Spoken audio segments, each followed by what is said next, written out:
today, gathered here at UNISA, ZK Matthews Hall, we are to reflect the journey we have traversed as a country, but also as the continent and internationally, to say, is it true that we are moving towards a non-sexist society in our country in particular? I'd like to acknowledge the executive management of the University of South Africa present here, the Thabo Mbeki Foundation trustees present here, members of the diplomatic corps who are here, the representatives of various organizations who are with us tonight from non-government sector, but also a majority of you who are here as students and young women. But most importantly, today would be a nice gathering of festivities and fun if we did not have the panelists that will be able to share and actually incite our imaginations through their inputs so that we can engage in reflecting on this journey. You are most welcome, all our panelists. They are honorable people who will do the honors of introducing who you are. But one of the things that the Thabo Mbeki African Leadership Institute decided was that we are not just going to have an event and go back home and be happy that we celebrated the International Women's Day at UNISA, but rather we are going to have a research agenda coming out of today's activity. And I would like to thank Professor Songa, head of the Faculty of Law, for having allowed to partner with us in this journey. So tonight's theme is gender equality, human rights, and the rule of law. So within this broad UN theme, we've reflected and said, what are the issues that confront us as a country? Maybe we need to reflect on those, because indeed, in reflecting and engaging on those issues, we will be empowering women and we will be empowering humanity. And I think it is for all of us to picture it out. Now, welcome Professor Divya Singh, Vice Principal, Advisor and Assurance Services of the University of South Africa, to come and welcome all of us in this ZK Matthews Hall. As we all know, International Women's Day was formally launched on the 8th of March, 1911 in Copenhagen. But in fact, the first International Women's Day was actually held in New York 2 years before, organized by the Socialist Party of America in remembrance of the strike organized by the International Ladies Garment Workers Union the year before. The critical focus in 1911 was to highlight discrimination against women and to raise the challenge to bring an end to unequal treatment. Now, 104 years later, do we really still need the reminder? Do we still need the ongoing discussions?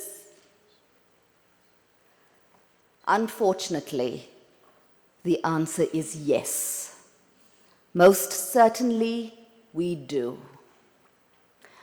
A point much missed whilst the achievements towards change are being celebrated is that notwithstanding the journey that we have traveled in the last century, women still experience higher unemployment and a lower participation rate in the economy than men.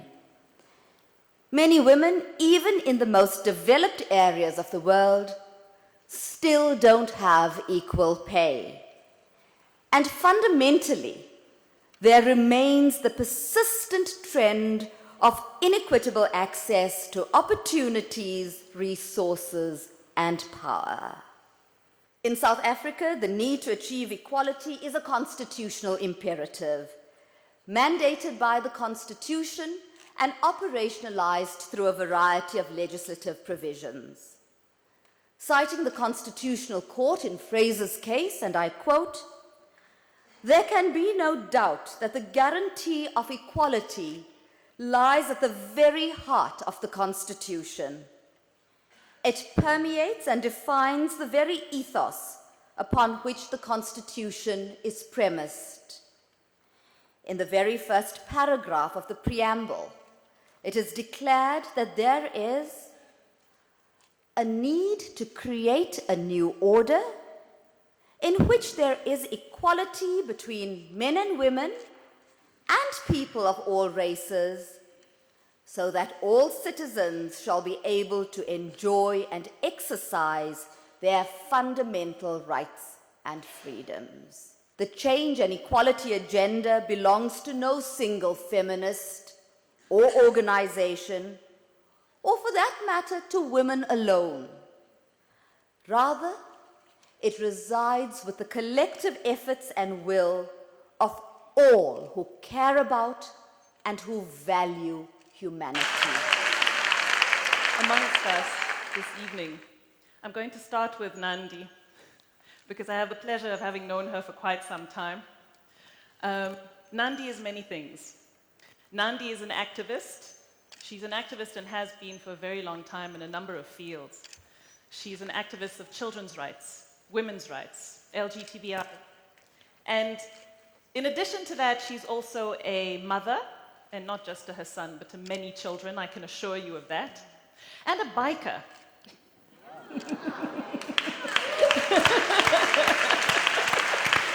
I had to say it, you knew I would say it. Nomboniso Gasa also has done a great deal in many, many fields. Nomboniso is a researcher, she's an analyst, she's a political commentator, she's a writer, and she has done that work, including art commentary, I understand, both in South Africa and abroad, working a great deal on some of the issues we're going to be discussing this evening specifically, such as issues that have to do with early marriages and the impact of initiation rites and initiation passage rituals on issues of both masculinity and gender generally. Please welcome Nomboniso Gasa to our panel.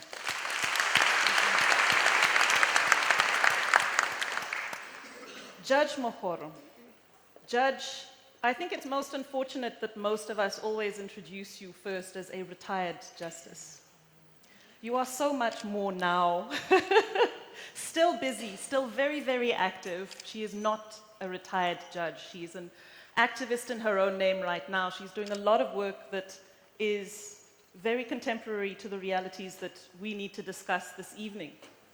Judge Mohoro lectures internationally. Judge Mohoro chairs the Financial Services Board. Judge Mohoro is a chairperson of the Sol Plaatje University Council, so she assists in our teaching. Judge Mohoro chairs also the Social Cohesion and National Building Reference Group. She chairs the Constitutionalism Fund. She works in various significant fields, all of which are not gender-specific necessarily, but all of which are opportunities for her to continue to have an amazing impact on gender issues. How do we address the pervasive poverty which most people in this country still suffer from? And in particular, most of those people would be women. Amongst others, a reason that women, or more women than any other people, suffer abject poverty is also because their relation to property ownership depends largely on the relationship that they would have with a male member of the family. Yes. And trust me, it is the case with rural women urban women. But don't get me wrong. I do not say all women are in the same position, okay? You will agree with me that since 1994, we have some powerful women in this country. Wealthy, who are in full control of their lives and their destinies. Leaders in their own right within our society, respected with authority. So women are not the same. In between, there are others who might not be as powerful, but they are in control of their lives and their destinies. But it is those group of women who break their backs in their daily lives, living in a constitutional democracy which protects socio-economic rights. But you know what? Many of them, single-handedly, as I said, would break their backs to raise their children. Yet others, and we see it all the time, with their children, get shunted, evicted from place to place, from one shack to the other. Shack is demolished today, puts up another shack tomorrow to shelter her children. Demolished again, moves to another area. And why? Because she does not own property. She is landless. She is propertyless, if there is such a word. And you know what that means? She is powerless. She does whatever she can to protect her children. Sometimes not so much herself, to protect her children. Is there anything we can do about it? The huge wealth gap, pervasive wealth gap in this country is totally unacceptable. We must agree. We cannot quibble with that. We must agree. And another thing that we cannot quibble about is that something can be done about it. We have to identify what is it that we can do. How can we do it? Who must do it? When can we do it?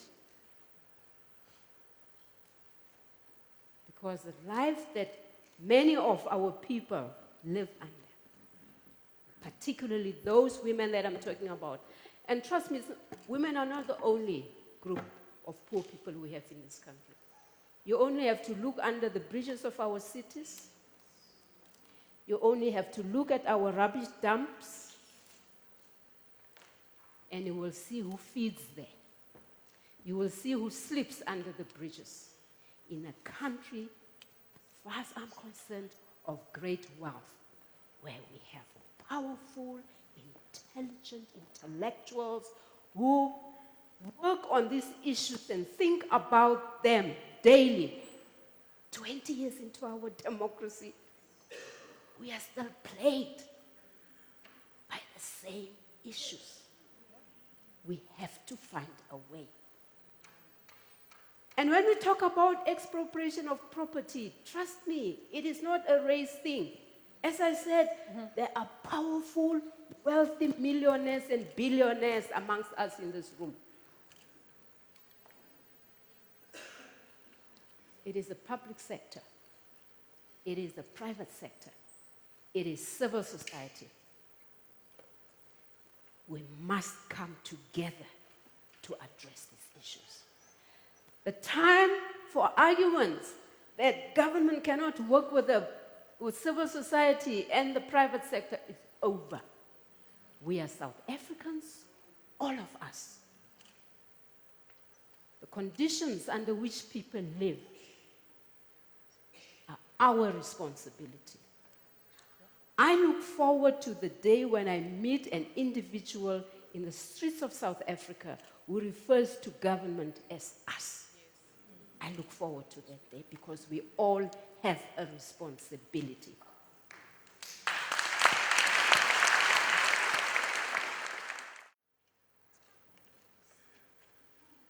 International Women's Day is one of those days that holds a place of special significance in my life. Where I am right now, I am trying to understand the linkage between women, land, property, customary systems, traditional systems, and women as property.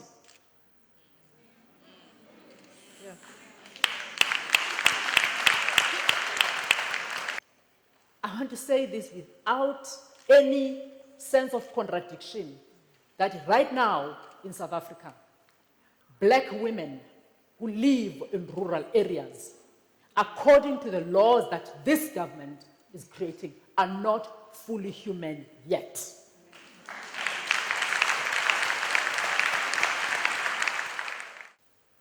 Our approach to property, our approach to women, our approach to the institution of traditional leadership has got to be freed of the colonial imposition.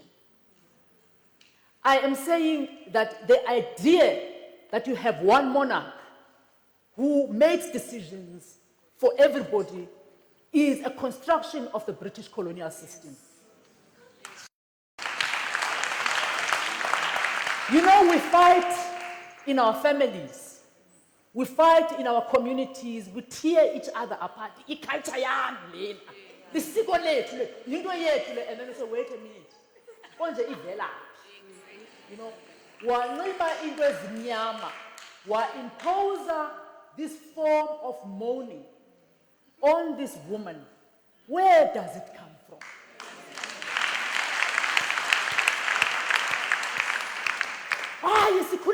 But no, ask yourself, where does it come from?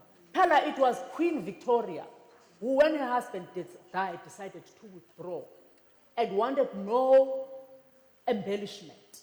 It was her way of mourning. I don't have a problem with us saying we adopt it because I believe in endogenous systems, the influence from the outside and the influence from the inside. But it is important that we understand the origins, that we understand what we are promoting. And I need to be very clear on this. I am not saying we should not critique, we should not reflect on the fact that we have children who are bearing children. But I think it is important that first we go back a little and say, why are children having children? Secondly, we step back a little and say, with whom are these children having children? Thirdly, we ask, where do these children know how to develop relationships with men? Where do they learn how to have appropriate relationships with men? Tell us it's supposed to be from their fathers. It's supposed to be from their brothers. But because in our society, the fathers and the brothers are missing in action, the first relationship that we have is to transfer all the emotional baggage into this. Until we address this structural, and I want to suggest that it is structural, the structural construction in society. And until we understand the way in which African patriarchal systems have been entrenched by the colonial patriarchal systems in our country, we are not going to be able to talk about women as human yet, fully. We are not going to be able to talk about women and land.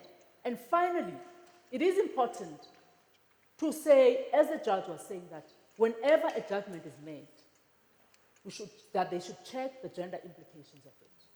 So we need to say, when we are saying that tribal traditional authorities are going to be under traditional councils, when we say communal land tenure policy that the president was talking about is going to be under traditional leaders, that is ascribed to boundaries.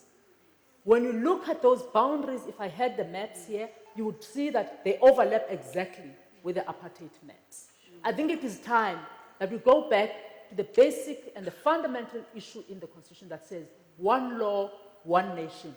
Until we discuss that one law, one nation, our children, our daughters are going to continue being transected, either as forced marriage children or as political weapons, as you see in Boko Haram and others. Because I think we need to go back and say, where does the dis-ease come from in society? And the dis-ease in terms of gender equality, it comes from the structure of our society. And I regret to say, we are reproducing that structure. Thank you.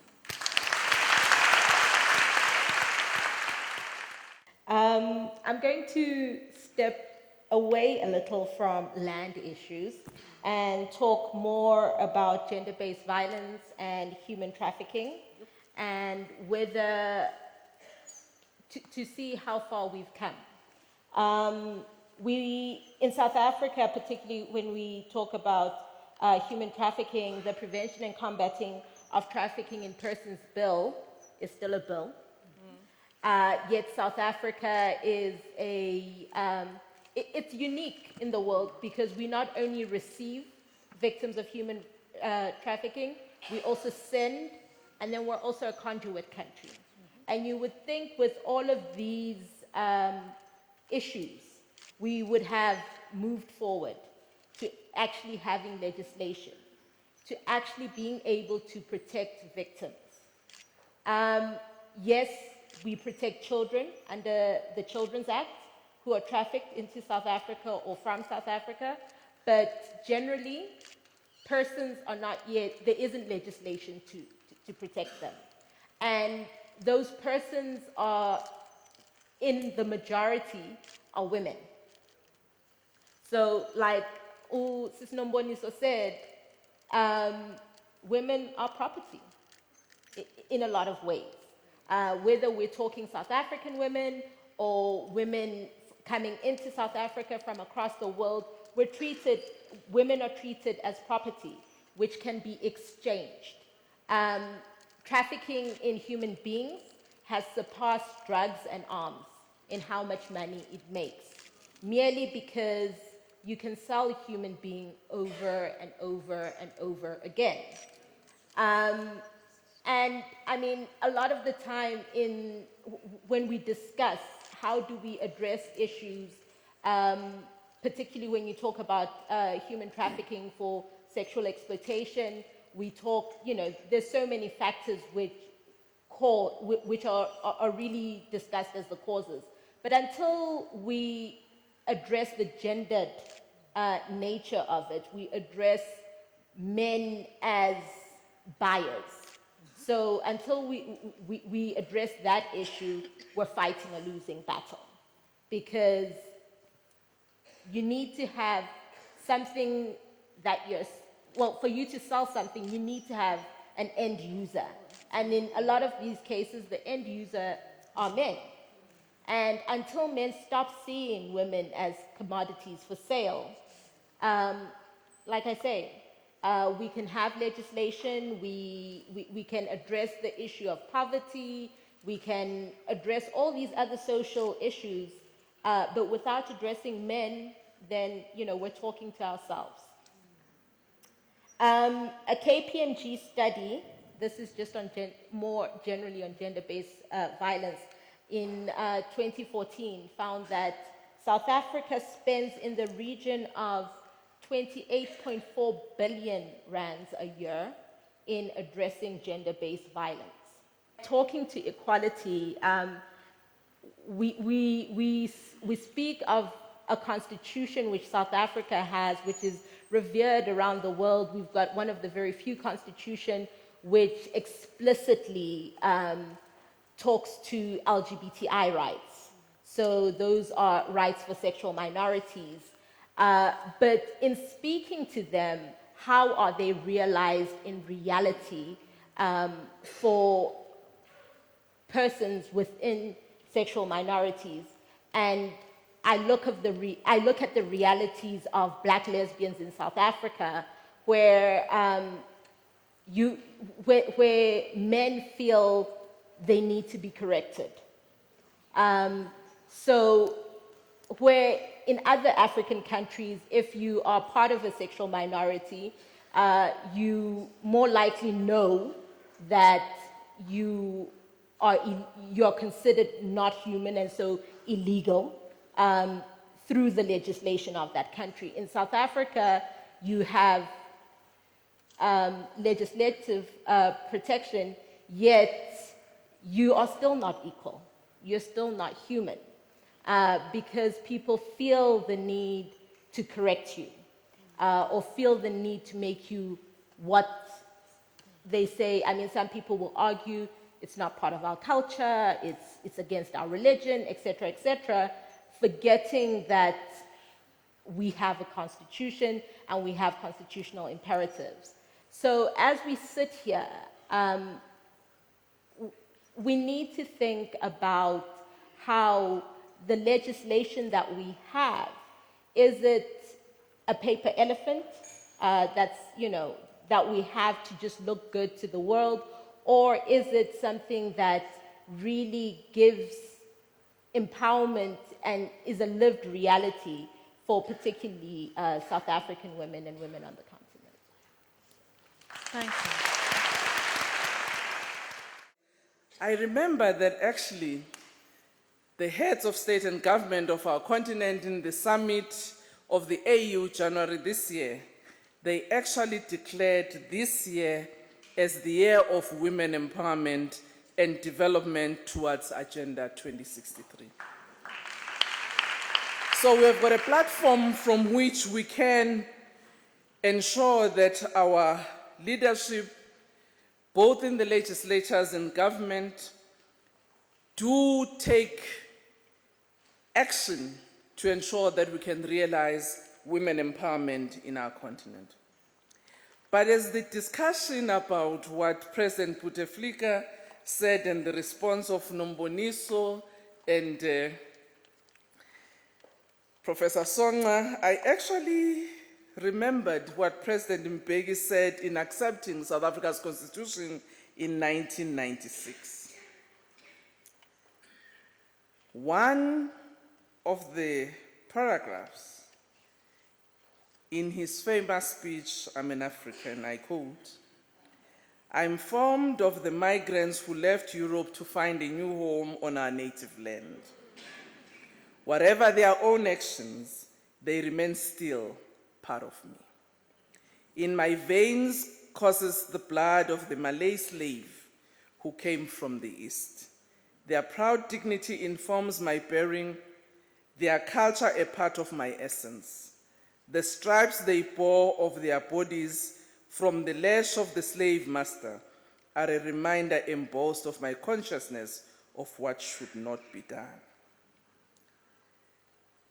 I'm the grandchild of the warrior men and women that Hinsa and Sikukune led, the patriots that Cetshwayo and Mpepu took to battle, the soldiers Mushweshwe and Gungunyane taught never to dishonor the cause of freedom." He said, being part of these people, and in the knowledge that none dare contest that assertion, I shall claim that I'm an African. So as we engage in this debate about identity, I actually thought this statement was so profound because it deals with the issue that Nomboniso raised of being a mixed masala.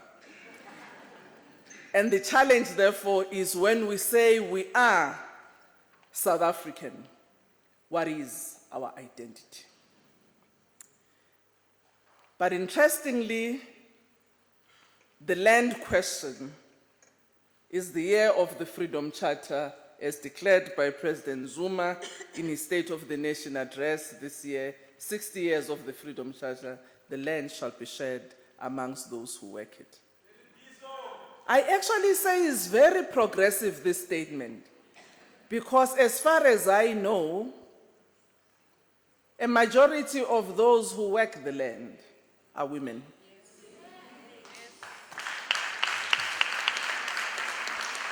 So it depends on us how far we want to make sure that we claim this year, both in the context of the Freedom Charter, but also in the context of the AU Women Empowerment Agenda.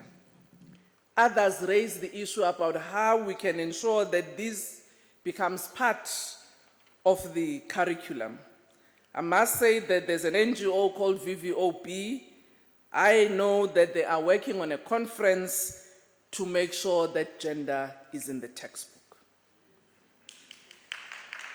So these conversations seemingly are happening everywhere, and they will continue to happen.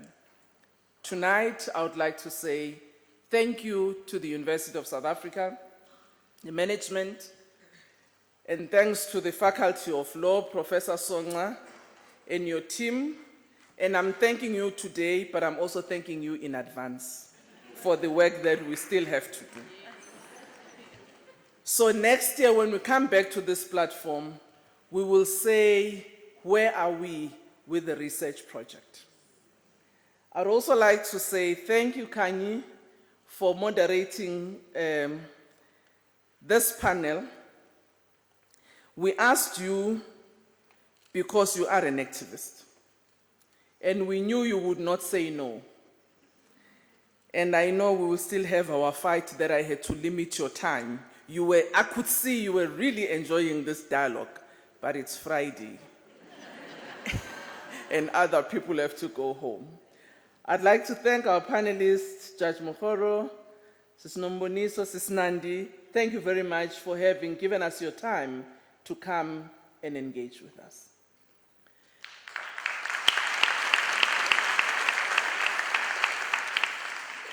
I must say, it would be amiss of me if I don't thank Timali's team. This year, they were very adamant that the key stakeholders for this session would be students and young people. And they had two advocates in our trust, board of trustees, who are young at heart. Zanele Mbeki and Mojanku, who said, no, we know, talk to the other law faculties, in the universities around Gauteng to make sure that they come. I saw some of the students had to leave because the transport had to go early. But it was not only UNISA, we tried to bring the community of Gauteng, particularly the students and young people, to be part of our programs. Interestingly, young people, not just now, but long before, decided to claim President Mbeki as their own. And actually, they used to call him during his time, whether he had it, they used to say Tibus. Yeah. They kind of thought he was their same age. But I want to also thank the various organizations, the non-government organizations who work in this area, who were able to come tonight. Members of the Timali family, our associates, many of you who are here, I would like to say thank you for having shared this evening with us. Your participation is always welcome. Because it's not through your attendance, but we know that you work on the same issues which we believe in of advancing Africa's development, that you have always been part of that agenda. The most important people, it's us seated here.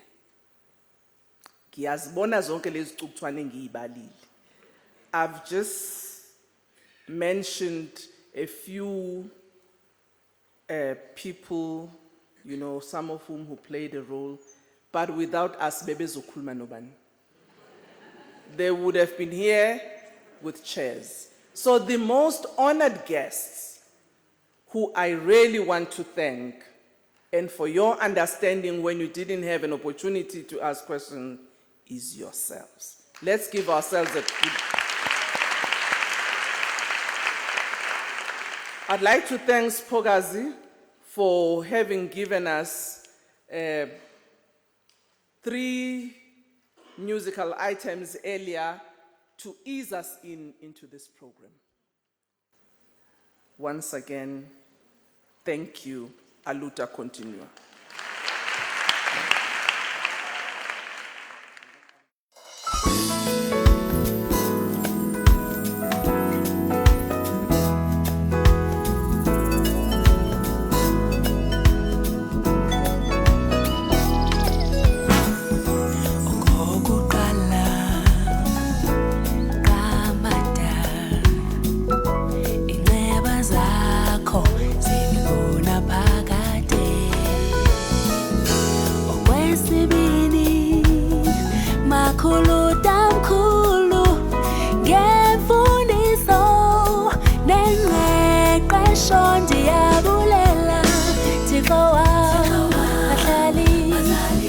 Sinjabulela